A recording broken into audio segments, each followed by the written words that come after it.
Hello, my name is Rick Houston, and welcome to the Scene Vault Podcast, your source for all things NASCAR history. Presented by QWare. Maintain excellence.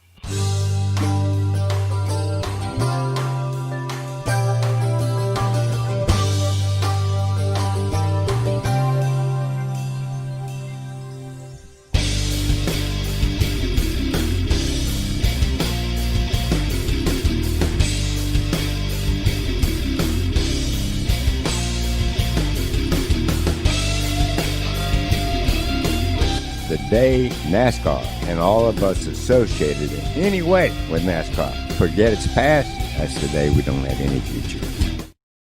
Ricky, in 1990, you ran 16 of the 24 races on what was then the Busch North Series, and you won 2 of them. And that's pretty good, but then in 1991, you do 21 of the 24 races, and you win 10 of them, including a couple that were combination races with the Busch South Series. First of all, what did you have that year that nobody else did? Yeah, well, it's a matter of opinion. In 1990, I began my NASCAR crusade in large part because my mentor, Bob Bear, a year earlier led me into the creation and the vision of New Hampshire Motor Speedway. So I actually moved from Maine to New Hampshire. I participated on a small level in the racetrack being created with a watchful eye and competed in the first event and won the track championship. So those are the early innings. I wanted it as much as you can want it. The desire and the commitment. And I remember winning my first NASCAR race at Thompson Speedway, how difficult it was. And then in 1991, I remember how badly I wanted one of those NASCAR championship rings. And it was a struggle early. The crazy thing is, once we created some momentum, it was one of those dream years where everybody was at their best. And we did it with 2 cars and 2 engines. Wow. Now, is that what put you on the map to maybe make the move south? It did, Rick, because it's always a combination of things, right? And it's always about opportunity being created and then capitalizing on the opportunity. And so here's a little insight to 1991, just connecting the dots. And it's probably one of 25 things that had to happen. But mid-season, we go on a run. I think we win 5 in a row. And that includes battling with the Busch Grand National Series and Jeff Gordon and Bobby Labonte and Jeff and Ward Burton, Kenny Wallace, on and on and on. And that got me the attention that I needed. And then, Dick Moroso, also a New England native, had lost his son, Rob. I was racing the number 25. I never asked him about that, but he reached out and connected with me. And we put together later in the season the opportunity to compete at Rockingham. That would be my debut.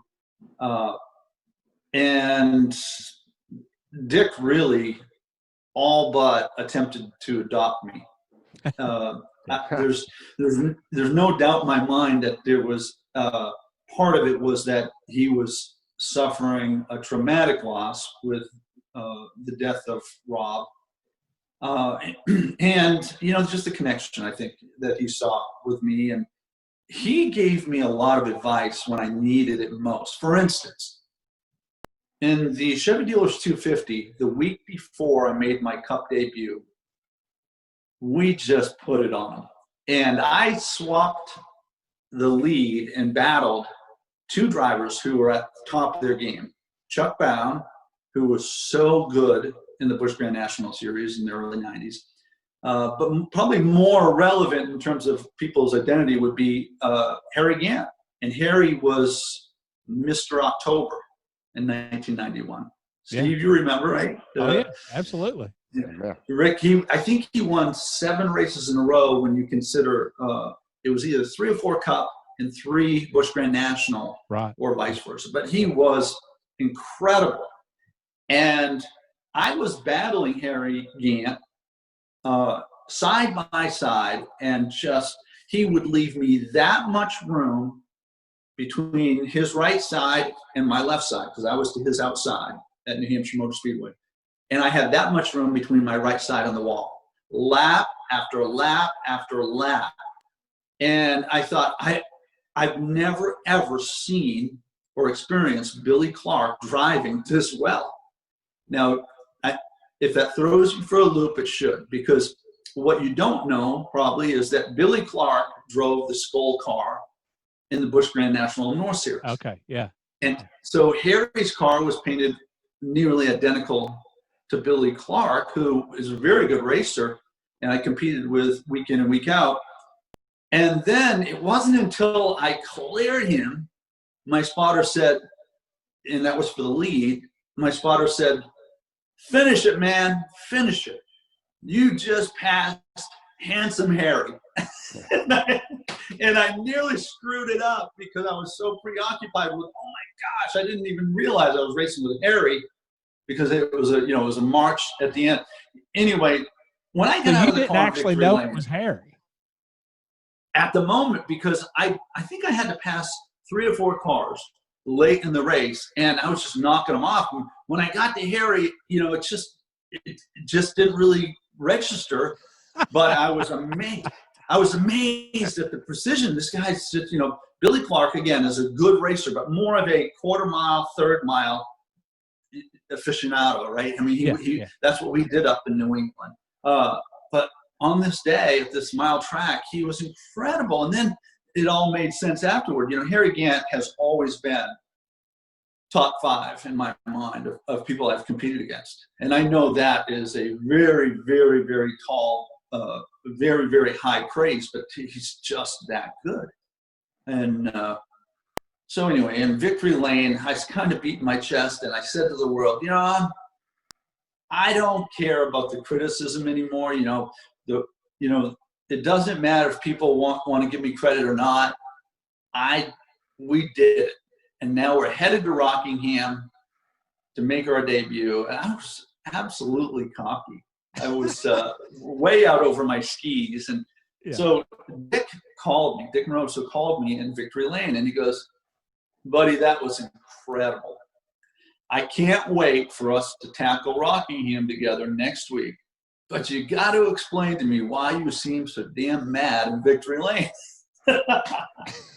And we talked a lot about it that next week. And he says, and I explained to him, I said, I don't think I ever get the credit I deserve for the year we're having. And he says, "Why do you worry about that? Why do you worry about that? Just knock them down. Just keep winning."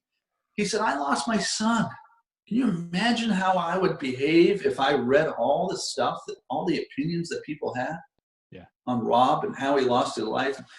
It was profound, and it really did change me, and it prepared me better for what I was about to jump into, which was, dream come true, to compete in the Winston Cup Series. How did the deal with Bill Papke come about to drive the 99 car in 92?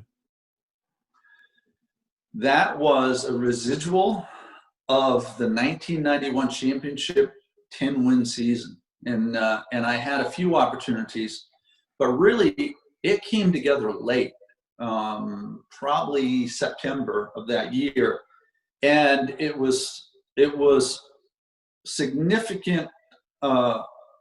It was critical that I connected with Ron Miller. Ron Miller really created that for me. And I know that you both know Ron and remember Ron. He was so instrumental in not only bringing together Bill Papke and John Jackson, the 99 car, but for me, but also incorporating DuPont. And somehow Ron connected with 2 gentlemen, Tom Speakman and Tom Young. And they were a couple of the most wonderful people I've ever met. And they were a couple of people that were very influential in helping me create that corporate look and that corporate presence, because they were very, very successful with the DuPont Refinish. Everybody that's associated with DuPont Refinish and Axalta today I'm sure can look at Tom Young and Tom Speakman as sort of being part of the Mount Rushmore of DuPont, the company. They're very, very significant and very wonderful people. Well, speaking of DuPont, you have the sponsorship, and then this kid, Jeff Gordon, comes along, and eventually there's an announcement that DuPont would be sponsoring him at Hendrick Motorsports in '93. How did all that play into what you were doing? Because you did keep the sponsorship in '93 and '94. Yeah. So you weren't teammates, but how did that work? So the end of '92 or '93, first off, I have to say I had allegiance to Chevrolet. Chevrolet had helped me along with Bobby Lewanti and Joe Nemechek. They were sort of, they gave each of the three of us like a scholarship, if you will, early in our careers. And so I had allegiance to them. And I was approached by Bobby Allison to come drive the 12 car. And I had remembered my experience at Rockingham, which was a bit rough, my debut for Moroso a year or two earlier. And I said, Bobby, I'm just not ready. And he goes, you're ready. You're ready. I said, we need to, the only way I could do it is if we can convert from Ford to Chevy. And Bobby said, that's not going to happen. Can't do that. And Bobby was one of my heroes and still is. And so Chevrolet told me, they got wind of that, and they said, look, we're going to help you get to Cup when you're ready. And I said, well, I'm not ready right now, but I think at the end of next year I would be. And almost simultaneously, I was put back on my heels a little bit when I discovered, I think from Ron Miller, that Hendrick was going to announce a deal with Jeff. And Jeff and I were friends, and at first I was taken aback by that announcement. But almost immediately, Tom Speakman, Tom Young, called, and they flew down and met with me, and they said, look, we're not kicking you to the curb. It's an opportunity that we couldn't turn past. And it was obvious. It was obvious to me, because Jeff and I had become friends years earlier, and he was remarkable even then. And in the Baby Ruth car, he was 20, 30 horsepower down from the rest of us, but he could still put a whooping on us. And really? So we knew Jeff was remarkable, really out of the gate. And then the other component of it was that there was a business application where all of Rick's dealerships would carry the paint, and so it was an absolute no-brainer for the two to connect. And then when you look back, it's one of the most remarkable stories in NASCAR history. Now, having said that, again, I continued a relationship with DuPont, and Jeff and I became much closer. And that was so valuable to me. Do you know this, guys? Jeff Gordon actually spotted for me in the Busch Grand National Series. After that, the DuPont connection brought us closer. We spent a lot of time together, traveled together, made appearances together on behalf of DuPont. But Jeff also volunteered during the combination races of Winston Cup and Busch Grand National to spot for me. And those were primarily tracks like Dover and Darlington and Charlotte and Atlanta. And it was invaluable. It was invaluable to have a racer coaching me. Even though there were things I think that I did as well, if not better than Jeff, Jeff's always been a half step ahead of all of us. And for example, I remember one race where I was leading the race at Dover, and Jeff, and I moved up the lane because the car was tight, and I was starting to lose the lead. I had a significant lead too, like 5 or 6 seconds. and he barked at me. And he said, "Hey, I want the left front back on the white line.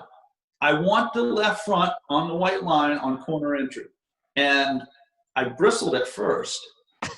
and then I did it, I disciplined myself, and the car hooked, and it took that tightness out of the car, and I stretched the lead back again. And I never forgot that. That was truly was a coaching effect that most crew chiefs couldn't have given me. And back in the day, spotters couldn't do it. Now, spotters today are primarily former drivers. And I don't think it's by mistake that all evolved that way. Okay, you went winless in 1992 and 1993.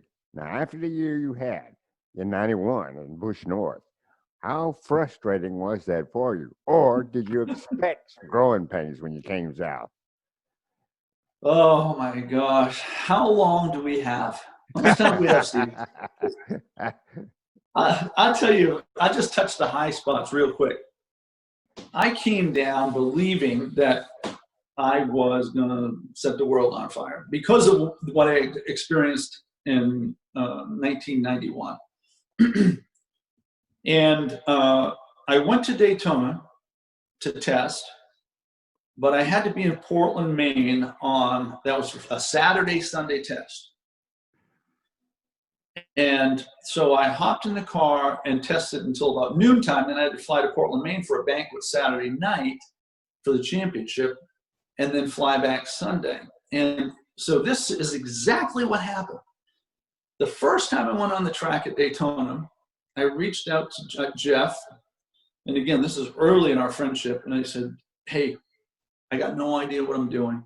He said, "No problem." He said, "Let's give me 30 minutes, but let's team up, and you go out, follow me, and I'm going to wave you by, and we're going to draft. So you follow me, maybe a lap or two. I'm going to pull down, and we'll draft." And so I buckle in. I'm ready to go, and I'm waiting. We go out, and we go through the gears, go into the turn, off the apron, up onto the banking. Wow. And go down the back stretch, get into high gear, and I follow Jeff, and it's really not difficult at all. And all you got to do is have the courage to hold the car wide open.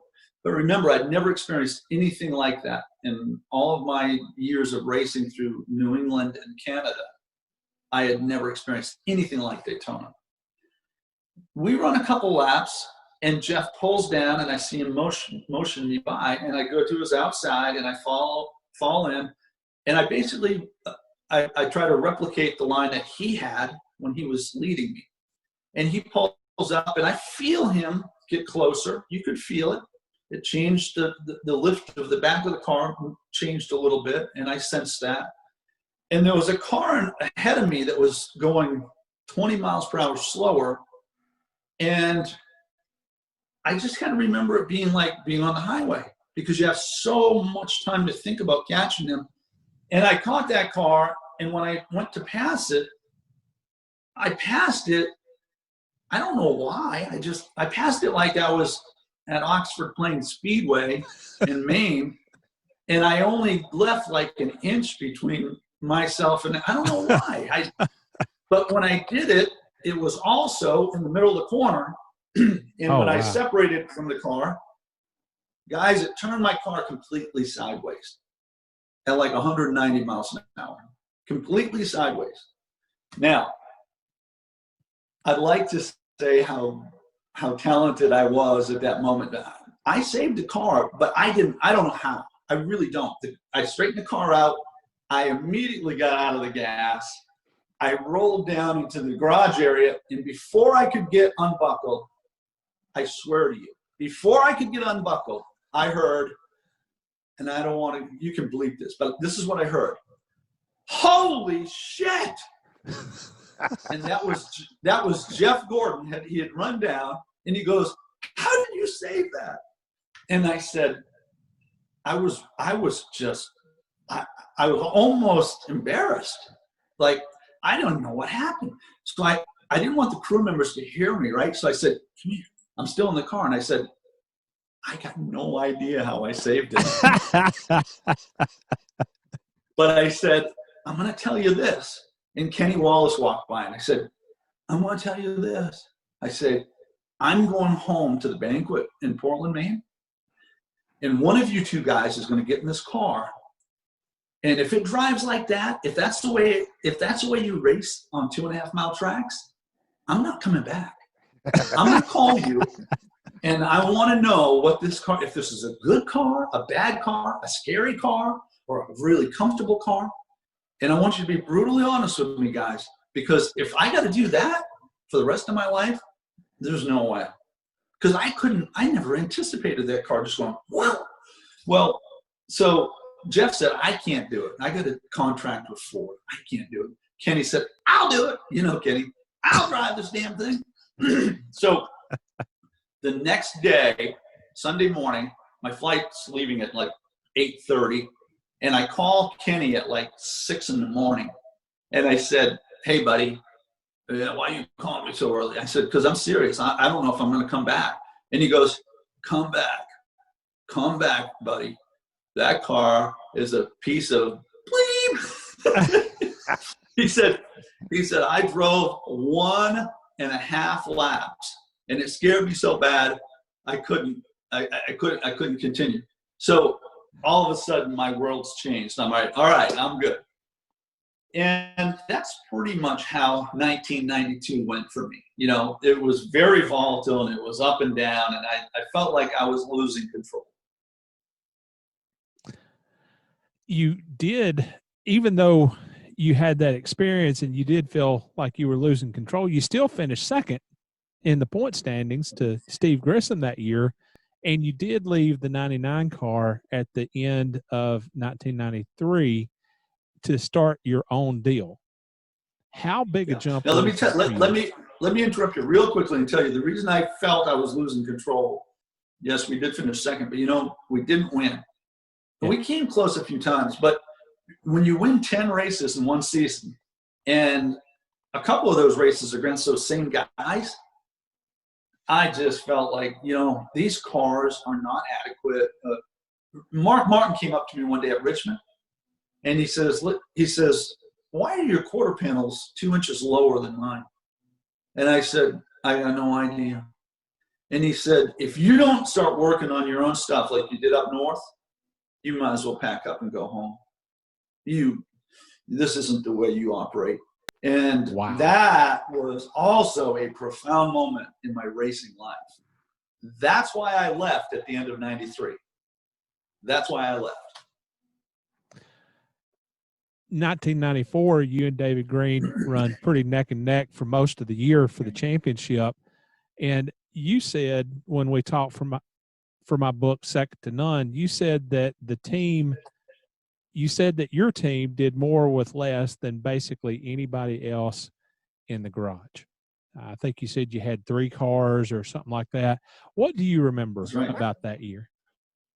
I remember it's the hardest I've ever worked in my life.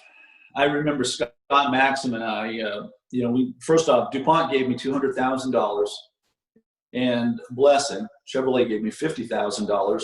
And Scott Maxim and I, and Scott's been with Hendrick Motorsports forever. I mean, he and I went to there when I drove the Bud car, but Scott and I have a history that goes back to Maine. He was my engine builder when I was a kid, and he was a kid. And anyway, Scott and I created our own team in 1994, and we nearly went broke around end of February, early March. It was crazy. But I remember Scott and I going to Darlington, maybe the 4th or 5th race of the year, and we had swapped out engines every race. We were having so many issues. We went back to the hotel, and we had to double up in the hotels, so Scott and I always roomed together. We're like brothers. And he and I went back to the hotel at like 10 o'clock because we had to stay late. NASCAR let us work on the car and swap out an engine. We went to the motel and we sat on the end of the bed, and then we just laid back and we talked like, are we going to get out of this? Wow. And we woke up. We both woke up the next morning with our clothes on. Just exhausted. We were so wiped out. Yeah. And a couple weeks later, we won the race at Hickory, and our whole season turned around. It was like flipping a light switch. We finally became cohesive. We stopped panicking. We were finishing the job, and we came within a whisker of winning the title. How did the move to Winston Cup with Larry Hendrick take shape?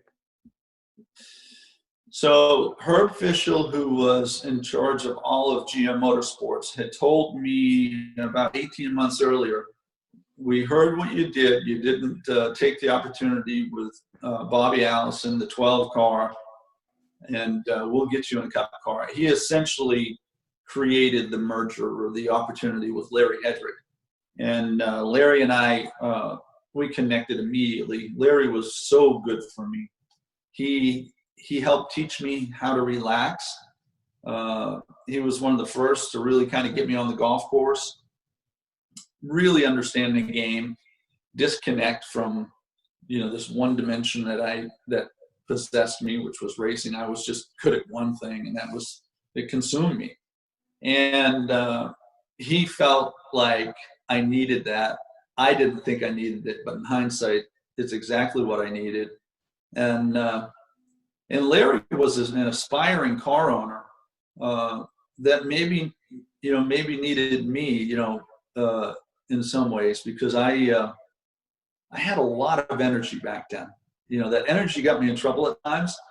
I know the feeling. I had a pretty strong opinion, and I've learned humility. Obviously, you do. Part of that is when you get helicoptered out of the racetrack a couple times in your career, you learn to just settle down. And but that was such a great experience. 1995, Rookie of the Year with Kodiak, the Conwood Group. Those were a special group of people over in Memphis, Tennessee. The most laid-back culture I ever experienced in terms of corporate America. And I would say, not by accident, they were very similar to all the people that we experienced at RJ Reynolds. They were just a special group, very, very generous people. Well, after the success of Busch North and then in Busch Series, touching back on 1995, what was that year like for you? I was scared to death, Steve. Like as you get older, you don't mind sharing your emotions and your feelings.